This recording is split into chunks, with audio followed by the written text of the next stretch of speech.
On se retrouve pour l'épisode 3 de la série sur les systèmes linéaires, continus et invariants, et on va voir aujourd'hui la représentation par schéma bloc. Pour les schémas blocs, la représentation de ceux-ci permet de représenter de manière graphique un système linéaire. Chaque bloc du schéma va alors caractériser une des fonctions du système, ce qu'on appelle un constituant, et on va associer à chaque bloc la fonction de transfert du constituant qu'il représente. J'ai ici dessiné la structure et la composition d'un schéma bloc typique avec l'ensemble des éléments. Si jamais on fait de la gauche vers la droite, on peut voir en premier un comparateur qui permet, comme son nom l'indique, de comparer deux signaux. Attention au symbole, du coup c'est un plus et un moins. Un bloc qui représente la transmittance d'une fonction de transfert qu'on a vu dans l'épisode précédent. La flèche qui permet de relier des blocs entre eux, ne pas oublier bien évidemment que cette flèche est orientée. Un sommateur qui permet d'additionner deux signaux, on les utilisera généralement pour des signaux d'erreur. Et enfin un branchement ou un point de prélèvement qui permet, comme c'est ici le cas dans cet exemple, de faire une boucle de retour. Un système complexe se compose en réalité d'une combinaison d'un certain nombre de sous-systèmes plus simples. Un schéma bloc global fait donc apparaître un ensemble de systèmes élémentaires auxquels on peut associer individuellement une transmittance à partir des équations différentielles régissant leur comportement. Compte tenu des liaisons entre les différents blocs, il est souvent nécessaire de calculer la transmittance globale d'un système entre deux signaux. On va maintenant voir comment manipuler ces schémas blocs. Il ne faut pas oublier que les schémas blocs sont une représentation graphique d'équations physiques. C'est pas quelque chose qui existe physiquement, c'est juste un outil pour les représenter graphiquement. On peut donc les déplacer, les organiser de la façon dont on veut, vu qu'ils ne représentent pas nécessairement le réel. Il y a donc plusieurs opérations élémentaires qui sont possibles sur les schémas blocs, et on va détailler les principales ici.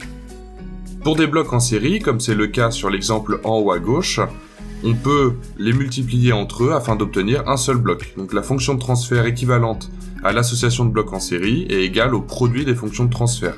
Ça se démontre très simplement. Sur le schéma de gauche, on sait en effet que S2P est égal à H3 fois S2, mais S2 est égal à H2 fois S1, et S1 est égal à H1 fois E. Si jamais on remplace l'ensemble des inconnus, donc S2, S1, par la formule que je viens de vous donner, et qu'on divise H2P, donc qui est égal à S divisé par E, on obtient du coup H2P qui vaut H1 fois H2 fois H3. Pour les blocs en parallèle, on a quelque chose d'équivalent. S2P, on peut le voir sur le schéma en haut à gauche, est égal à S1 moins S2 plus S3, attention au signe. Or, individuellement, S1 est égal à H1 fois E, S2 est égal à H2 fois E, et S3 est égal à H3 fois E. Si jamais on remplace et que l'on obtient du coup la fonction de transfert H2P qui est égale à S divisé par E, on obtient H1 moins H2 plus H3. Donc la fonction de transfert équivalente à l'association de blocs en parallèle est égale à la somme des fonctions de transfert des différents blocs. On peut aussi déplacer le point de prélèvement, vu que, comme je vous l'ai dit en introduction, il s'agit d'une représentation.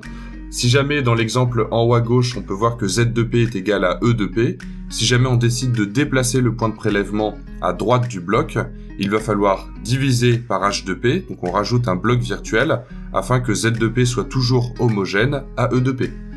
De la même façon, en bas à gauche, si jamais le point de prélèvement est en sortie, donc ça veut dire ici que Z2P est égal à S2P, alors si jamais on déplace le point de prélèvement à gauche du bloc, il ne faut pas oublier de le multiplier par H2P, afin d'obtenir la même homogénéité.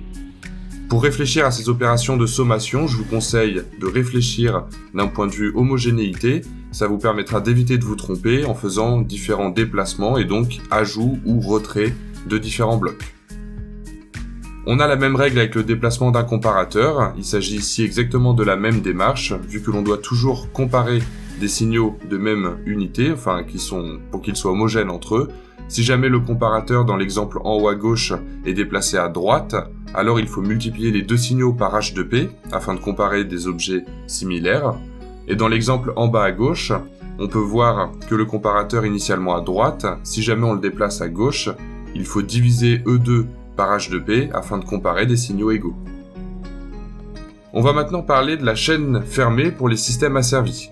On appelle asservissement un système de commande qui possède une amplification et ou une correction de puissance dans la chaîne directe et une boucle de retour munie d'un capteur. On va appeler la chaîne directe ce qui va se situer généralement au-dessus, et la chaîne de retour ce qui va se situer en dessous dans une représentation simplifiée comme vous l'avez à l'écran. Ici, la chaîne directe va être égale à H2P, et la boucle de retour munie d'un capteur G2P. La représentation globale d'un système asservi, la plus simplifiée possible, est celle que vous avez en haut à gauche. On va noter ε2P, le signal de l'erreur. C'est en effet une comparaison entre notre signal d'entrée E2P et notre signal de retour S'2P. Et S'2P va être le signal de la boucle de retour. Par lecture directe, on obtient que S2P est égal à H2P fois epsilon. Or, epsilon vaut E2P moins S'2P. Et S'2P vaut lui-même G2P fois S2P. Si jamais du coup on remplace l'ensemble de ces équations, on obtient la ligne numéro 1 par lecture directe, on factorise par S2P et E2P, et on obtient la fonction de transfert en boucle fermée qui vaut S2P sur E2P, et qui vaut l'expression qui est donnée à droite. On peut donc factoriser le schéma en haut à gauche pour obtenir le schéma en haut à droite. Les deux représentations sont équivalentes. Ça nous permet d'introduire du coup deux définitions. La première qui est la fonction de transfert en boucle ouverte. C'est un objet qu'on va énormément manipuler pour parler de stabilité des systèmes. La fonction de transfert en boucle ouverte, abrégée FTBO de P, c'est une fonction, se définit comme suit. Elle est égale à S' sur epsilon. Pour rappel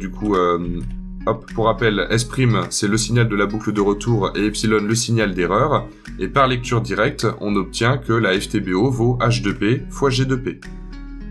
La deuxième définition, on l'a vu un peu au-dessus en avance, la fonction de transfert en boucle fermée, et elle se définit comme étant le signal de sortie S2P sur le signal d'entrée E2P. Une définition universelle à retenir, c'est que la FTBF sera égale à la chaîne directe divisée par 1 plus la FTBO. La chaîne directe, c'est tout simplement ce qu'on a au-dessus, donc entre epsilon et S, donc ici elle vaut H2P, et la FTBO, on vient de donner sa définition, elle vaut H2P fois G2P. Donc la fonction de transfert, comme vous pouvez le voir ici en haut à droite, la FTBF du système vaut bien la chaîne directe, H2P, divisée par 1 plus la FTBO, H2P fois G2P. C'était tout pour cet épisode. Si vous avez des questions, n'hésitez pas à les poser dans les commentaires, et on se retrouve tout de suite pour le 4e épisode de cette série sur les SLCI.